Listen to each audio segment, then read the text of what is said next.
Hi, I'm JJ Conway, and I help hardworking women and a few good men build financial confidence and take ownership of their financial future.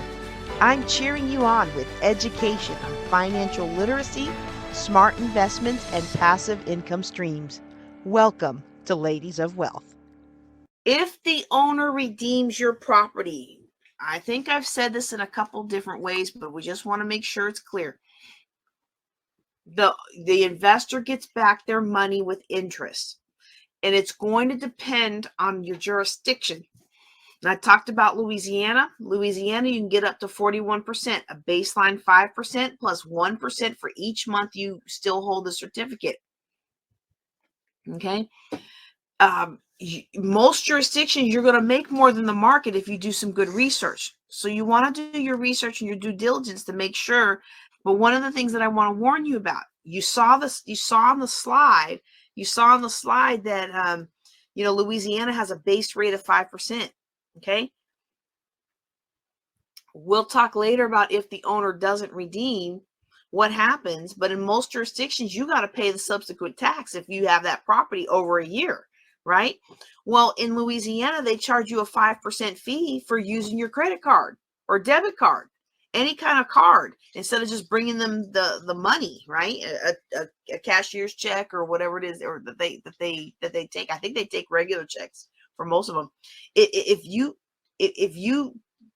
pay that subsequent tax 5%, and then they redeem the tax and give you back 5%, well, you haven't made any money, and you just broke even on that piece of tax. Now the original one that you paid, you're going to get 12 months of interest on that. That's an extra 12%, but we want to be smart with our money, and we want to make sure we're making money, not losing money. All right. So if they redeem, you get the interest that you made on your money. If they don't redeem, this is where I was talking about. If they don't redeem, in some jurisdictions, a lot of them, you will keep paying the taxes. And if you better hire somebody to mow that grass, because if the city or the county mow it, you're going to pay a big bill.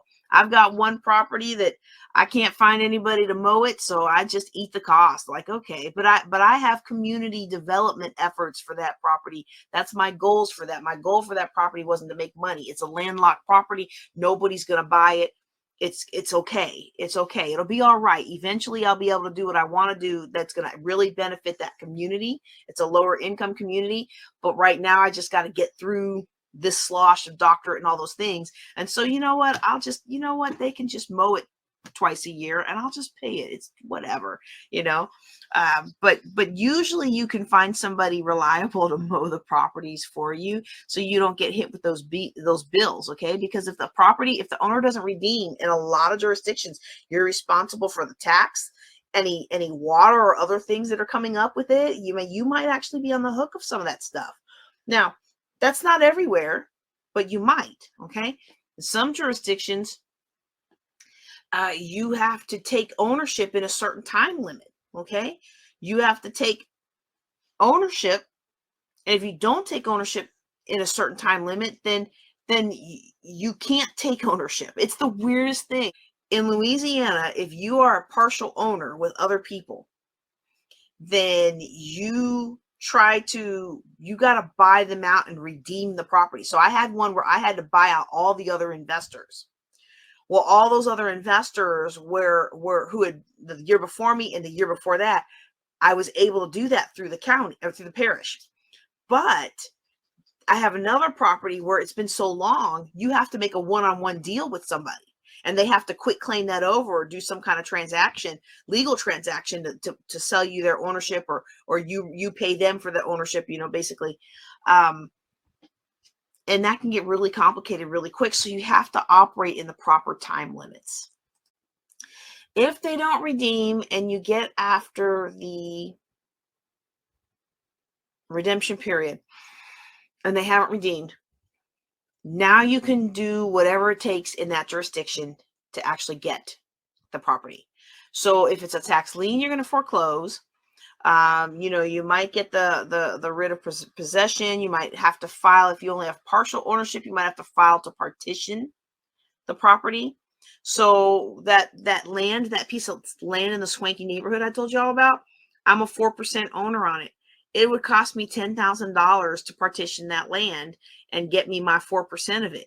Well, for one, what am I going to do with a 4% sliver of land in that's worth, the land itself was worth like $25,000, $30,000, but what am I going to do with a 4% of it? Like, I can't put anything on there, and but at the same time, the bank, whoever wants to build on that land is going to have to buy me out before they can, before it can be sold. So, I mean, you just sit there, but it wasn't worth it to try to partition. I had another property where it wasn't worth it to try and partition either. And the man who owned the property passed away. Well, you better believe that his heirs were like quick to write that check when they realized that their dad was not the only owner of that property. And now I didn't want to take his house from him, and this is one of those things where, like, you really got to be about your business, and you really shouldn't be too heartened.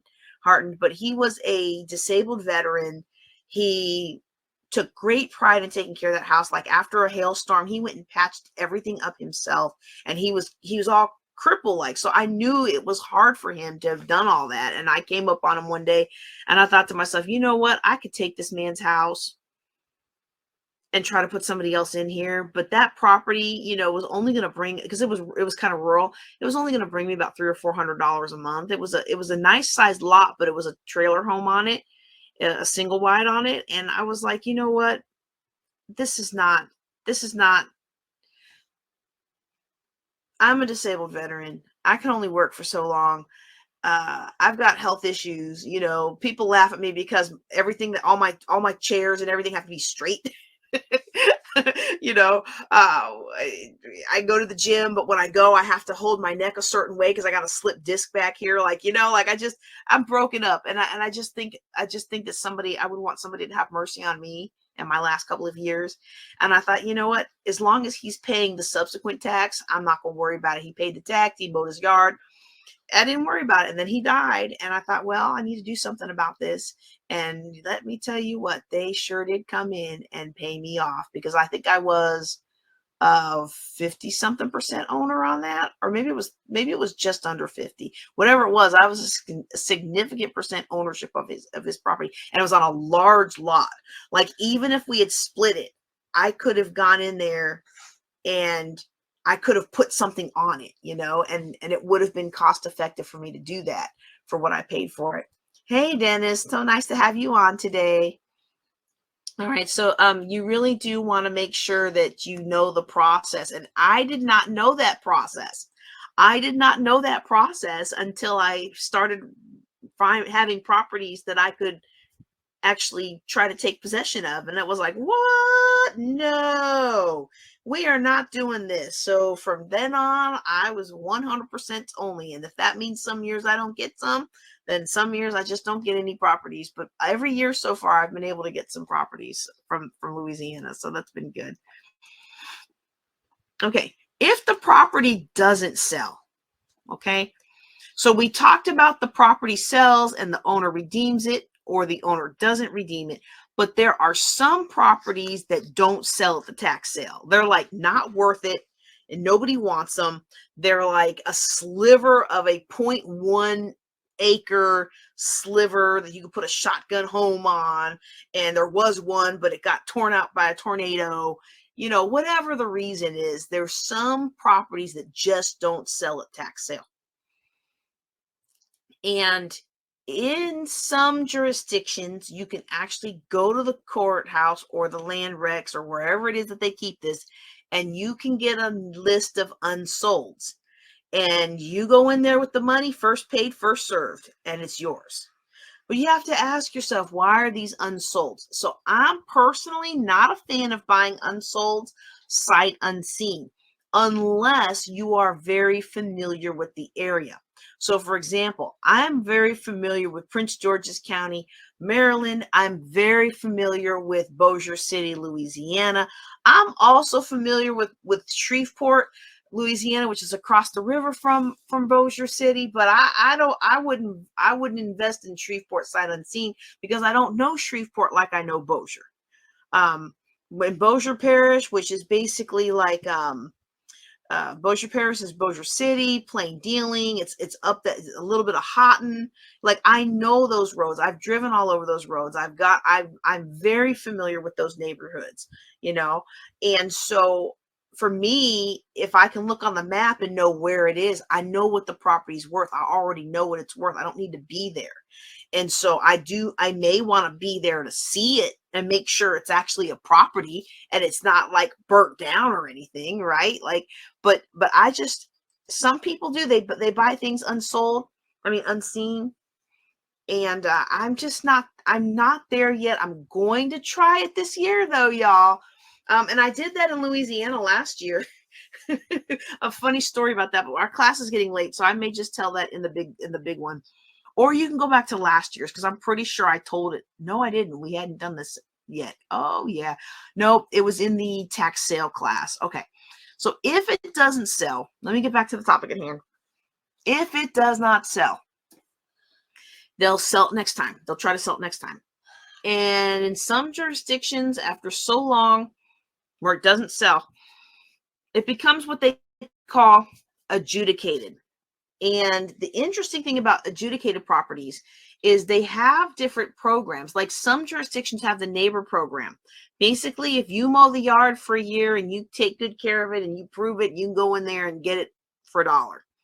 Some places you can just get it for $1. Like when I first got started, we could get property for $1. And I wish I would have bought more of it, but they had restrictions on it and we were military. So I couldn't guarantee that I was going to stay there for 5 years, you know?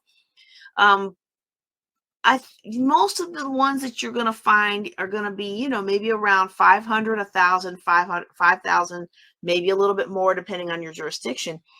But you just buy it. You're just basically buying it from the county, from the parish. Okay? And it's what they call adjudicated properties. And so there are a lot of places you can still go and just get the list. And when we did the Maryland tax sale last year, we were in our group coaching and after the sale, they actually gave us the list. They actually gave us the list online. And so you can see that online. But a lot of jurisdictions are using brokers like Civic Source. And in Civic Source, you initiate the sale of that property, but you don't actually just take it off the market. They have to auction it. And I'm like, really? Like if nobody else wanted it, I want it. Why do we have to auction it? It's just their process. It's just their process. Normally you end up with it, but sometimes you don't. So you want to watch out for that too. Okay. Now it does sound easy. I know it does sound easy, but there are gotchas.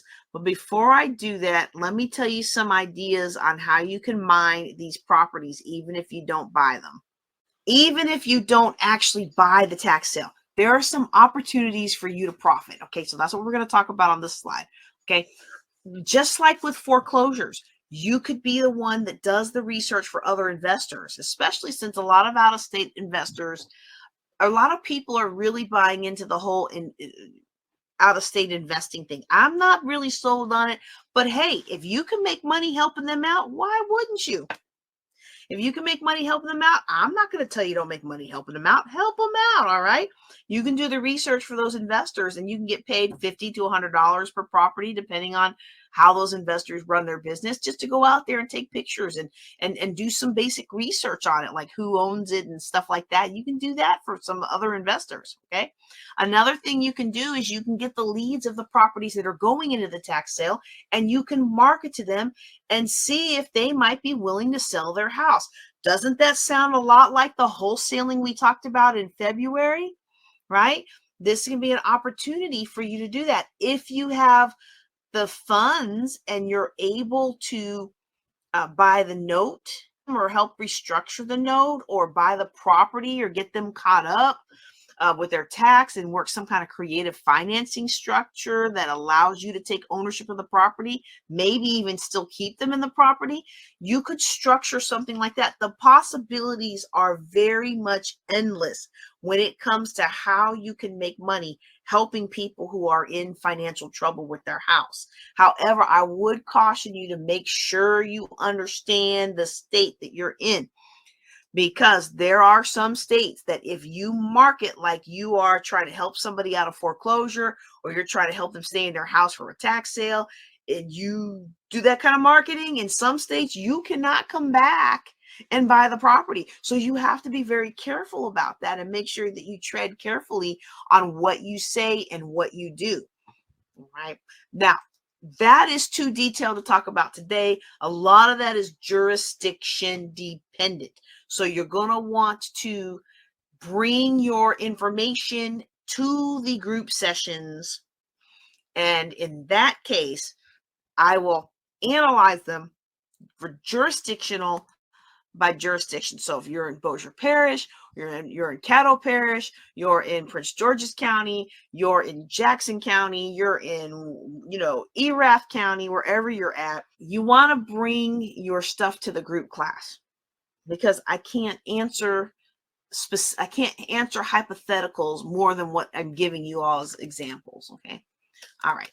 So now there are some absolute pitfalls you want to watch out for. Okay. Like, for example, number one, legal fees and subsequent taxes. Y'all, I bought a property at a tax sale. I paid about $300 for this property, 100% ownership, 3-year right of redemption, but I'm pretty sure nobody's going to redeem it and it's going to be mine. I was so excited, so excited, so excited. And immediately I got hit with a $1,200 bill. Thankfully, we were able to get it talked down to $900 bill. But I was like, why am I getting this bill? Lots of reasons. We'll talk about it in the main class. But the bottom line is, I had failed to do my due diligence. I had forgotten that in that town, you not only have a parish tax, but you have a city tax, and the city had a whole bunch of fees that I had not researched. I had researched the county, but I had not researched the city. And I have had that happen every time every time. So 2017 and 2024, because I usually don't invest in the city of Bossier City. I usually invest in the Bossier Parish out in the country a little ways and get more of those properties. So yeah, you got to watch out for those legal fees, subsequent taxes, and other things that might be waiting for you to pay for them once you acquire the property. And again, that's jurisdiction by jurisdiction dependent, because remember, in some states, you don't take ownership of the property until the end of the redemption period. But at the end of the redemption period, if there's an outstanding water bill, guess who's got to pay for it? Somebody hasn't paid their electricity in 20 years. They shouldn't be there, but guess who has to pay for it? All right. So you want to watch out for those kinds of things. You also want to watch out for, like, over the winter, if nobody winterized that property and then in spring the pipes bust, sometimes you can recover, but sometimes it's not enough profit in that property. Sometimes you just have to walk away. So you want to watch out for things like that. Okay. I mentioned fines and citations, like with the little property in the city, they had lots of fines because a tree fell from this property onto a fence that was owned by the city. And so then I had to pay for, that was part of that $1,200. I had to pay for that. I had to pay for that, for them to cut the tree up and fix the fence. And I was like, what? Other pitfalls to watch out for is, how much is it going to cost you to get the property? And we kind of already talked about that with the partitions. Okay. But you want to make sure that you're able to quiet the title and that you have build the connections now with somebody in legal so they can help you do that. Number 5. Yep, this is mine, y'all. I've done this twice, and one time it worked out really, really well. And the other time it also worked out really, really well. But I would not recommend this because I got really excited and bought the wrong property. In fact, in last year's tax sale, The first time it happened is because I didn't organize my tabs properly. I had all my tabs, boom, boom, boom, boom, boom, boom, boom. And I had a tab at the end that I was going to think about. It was one of those where I talked about using real estate to profit for yourself, but also to help empower other people. And this property that I accidentally bought was one of those properties where somebody brought it to me asking, could I help their family? Not them themselves. They weren't living in the property, but their extended family was living in the property. And she was just like, can you please help us out? And I went and looked at that property. And it's like, I don't know about all that. Let me just put this over here. I'm going to hit my high points, and then I'll take the time to research that one. And if nobody gets it before me, then it's the Lord. If somebody gets it before me, then it wasn't meant for me to help them, And I do a lot of things like that. I pray a lot of prayers like that. And I'm very open to the Lord's no, even though I don't like it all the time. Right.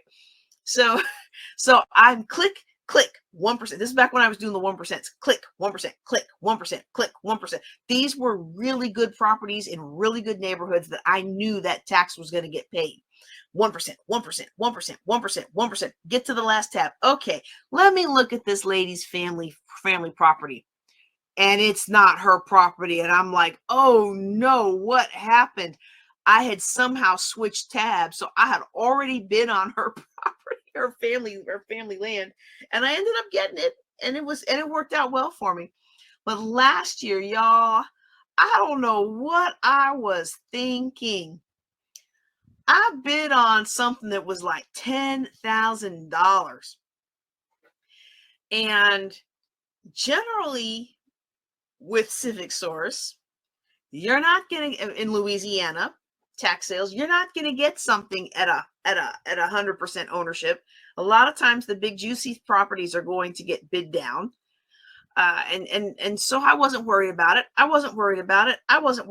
And then we're getting towards the end of the sale, and I'm like, I don't want this property. I don't even know how I ended up getting it. And we've gone back through and looked at the footage and everything. And there were a lot of disconnects in last year's sale. Like, you clicked this, but it took you to that. And this is no shade at Civic Source. This, you really do have to pay attention to what you're doing. But there was some weirdness in the links last year. And so I reach out to customer support. I'm like, please tell me that we can get me out of this. And they were like, well, you get one lifetime mulligan. And we see that you've been a customer with us for a long time and you've never used that mulligan. So we will use it on this $10,000 property. Now, I tell you what, that was such a relief. Now look, the Silver Star was up. And I think they were like a $35,000 or a $40,000 tax. You better believe if I'd have had that money to spend, if I hadn't already spent on paper all my other money before I got to that one, you better believe, well, no, I didn't have enough for that because I already had some other things I really, really wanted that was more important. But if I'd have had that money, I would have gotten that Silver Star. Let me tell you why I didn't complain to Civic Source that the stuff was wonky. Because I accidentally bid on this piece of land. And when I went to research the piece of land, I went and it showed that I was winning the piece of land, and I was looking at others around it to see if I wanted the other ones. I was like, wait a second, this is not what I thought I was getting. And so when I went and did more on it, I was like, wait a second, this click leads me to this, and this click leads me to that, and that click leads me to that. And that little piece of land that I was winning on was part of a 4-parcel piece of property, commercial property, worth $750,000. And this one that I had bid on was like $500, and the one next to it was $500, and the one next to it was $500, and the main property, so these were the parking lots, the main property was $1,800. Y'all, for what is that? 500, so that's 2,800. So for $3,300,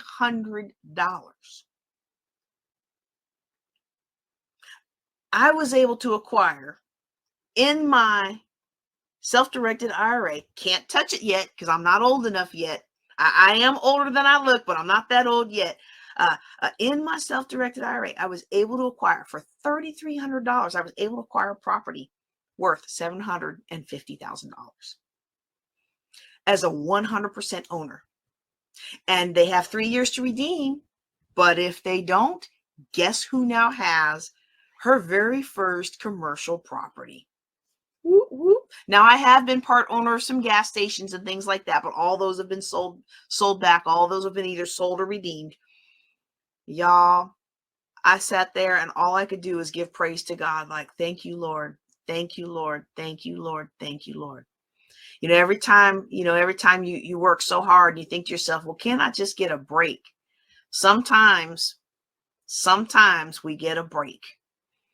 Sometimes we get a break. I don't want you to be afraid. I know I've given you a lot of pitfalls to watch out for. I don't want you to be afraid. I want you to trust the Lord that he's got your back and let him lead you and guide you.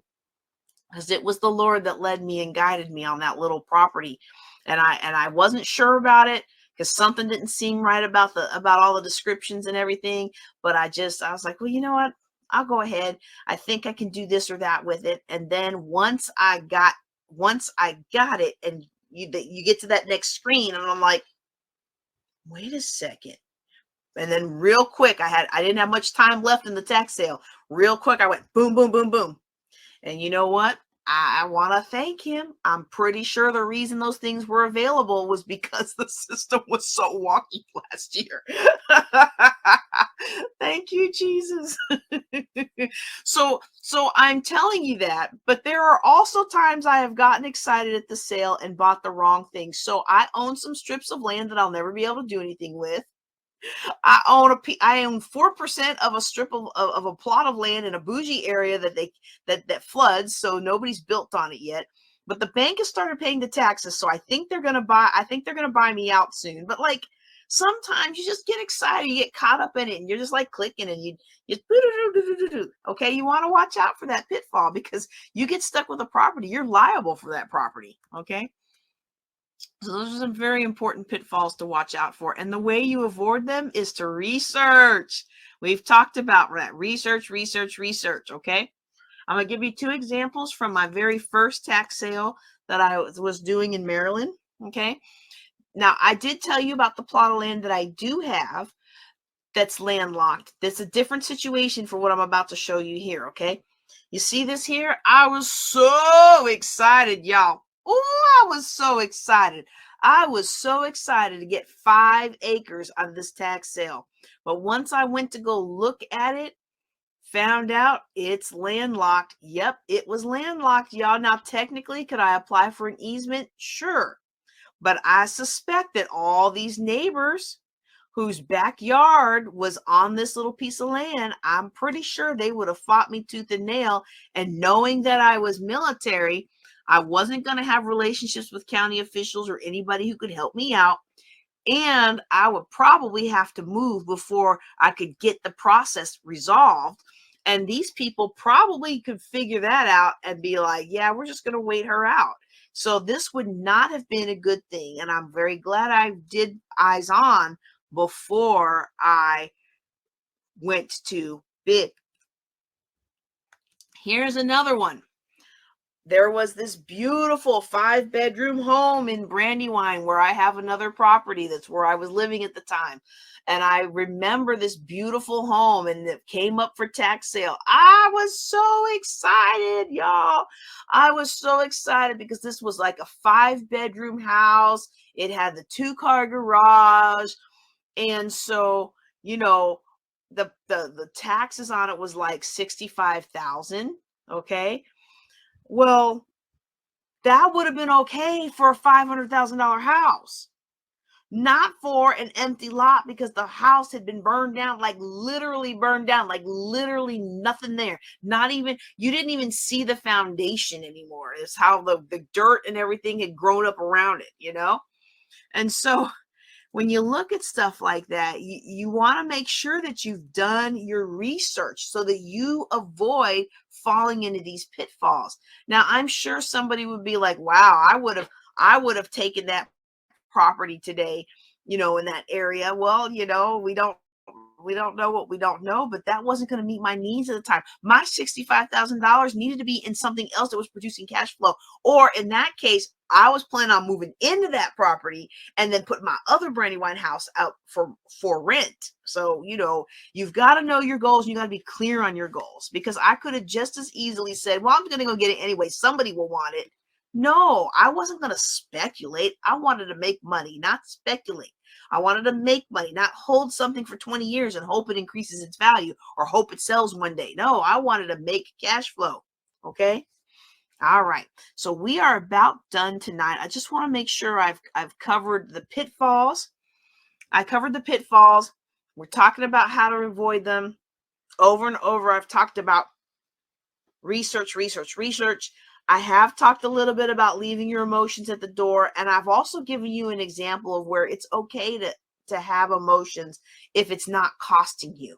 It didn't cost me anything to keep that, to allow that older gentleman to stay in his single wide trailer. It didn't hurt me to let him do that.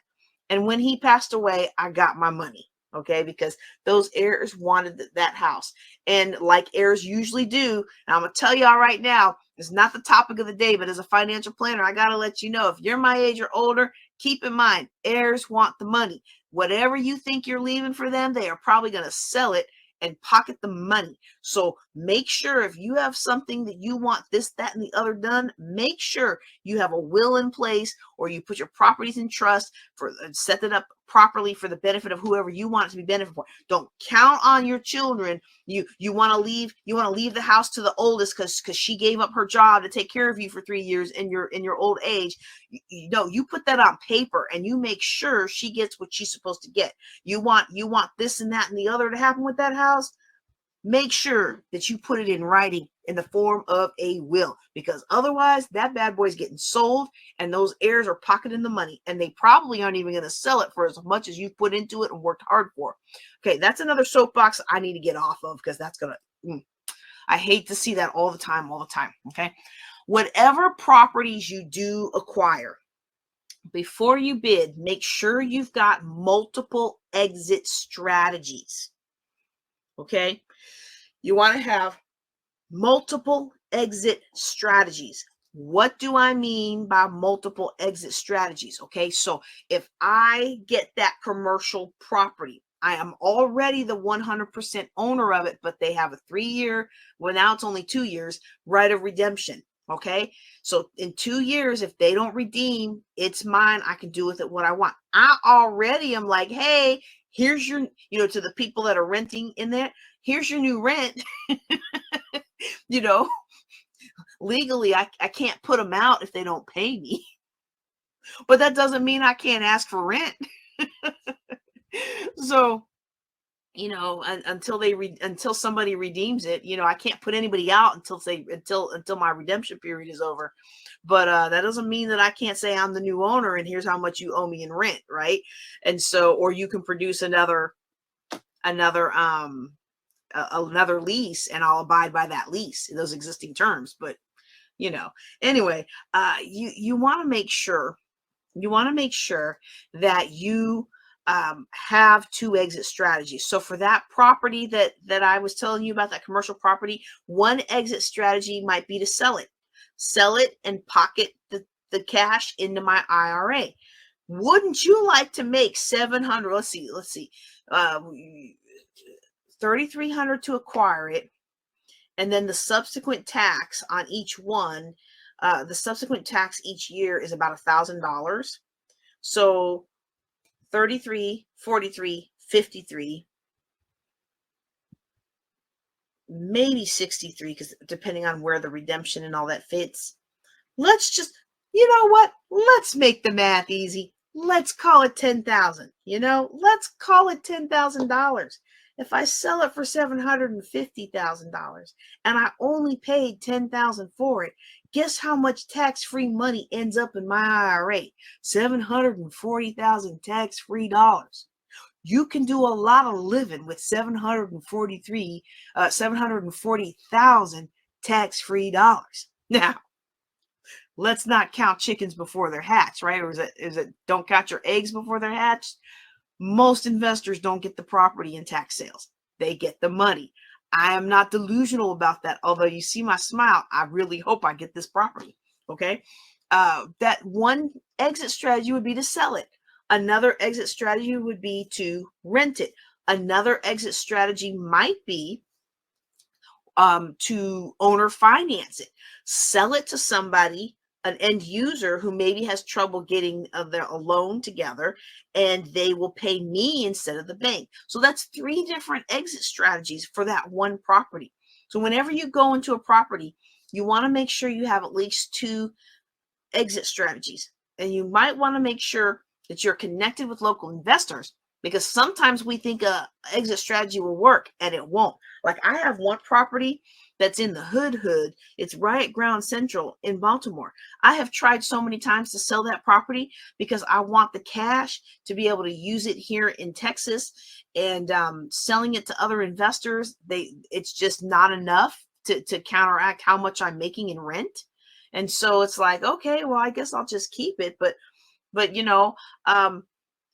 don't want to, you want to stay connected with people who understand the neighborhood, because had I been connected with people who understood the neighborhood, they would have told me I couldn't flip that house. My intention with that house was to flip it, not to buy and hold it. Well,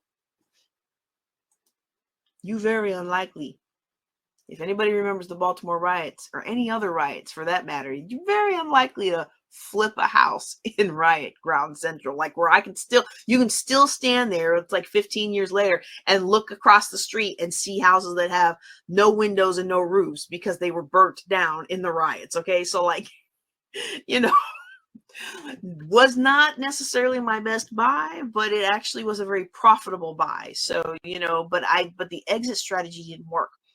My original exit strategy didn't work, so I had to pivot to another one. Okay, I know we're all tired of the word pivot. So the way that you find mentors who are willing to be transparent, genuine, and actually help you out is going to your local real estate investment group. Now, another way to find a great place to find predators and people who just want to take your money and pretend that they're going to teach you about real estate, but actually really don't, is also real estate investing groups. So if you are looking for a real estate investment group and you haven't found a good one yet, reach out to me. Chances are I've lived in an area, or I know somebody who has lived in your area, and we can recommend a good group. Okay. You can also go to National REIA. I think it's nationalreia.com or nreia.com, and you can search for one there. But I've been in many states. I've been a member, and I still am a member in Maryland and Texas, but I've been a member of several REIA groups, and so across the nation. And so, just reach out and let me know what you're looking to do. It's always good to be connected with investors who are there in your local area. Okay. I want to invite you to join us in the class. I'm going to go ahead and drop that link in the comments. jjclink.com/tax sales. So the other one was tax slides, if you want a copy of this slide. And this one is tax sales. Okay. So I encourage you to jump in the class. All right. Well, that's going to do it for tonight. Thank you all for being on tonight. If you're listening to us, I'm part of the podcast today. We record these live every Thursday, but real estate is every third Thursday. And so every first Thursday is Q&A. Second Thursday is 7-figure business building, how to create multiple streams of income. Third Thursday is real estate investing. Fourth Thursday is the empowered entrepreneur, how to become the person who can be, do, and have the things that you want out of life. And so with that lineup, it's a fantastic, fantastic Thursday night class. And I hope that you will join me on the next one. If you're here live with us today, thank you for being here. We are at almost 2 hours. I appreciate it. I promise I'm going to try to get these classes down to an hour and start on time. It just seems like there's always something that pops up. I'm like, this is getting to be spiritual. So we're gonna put some extra prayer and some extra fasting on this and get back to our get back to our roots of being from 8:30 to 9:30 Central, 9:30 to 10:30 Eastern. All right. That's all I've got for you today. I'm JJ Conway. Thank you so much for watching, or if you're listening, thank you for listening on the podcast. Y'all take care and be blessed. Don't forget to like this episode, subscribe to the channel, and ask your question at ladiesofwealth.com.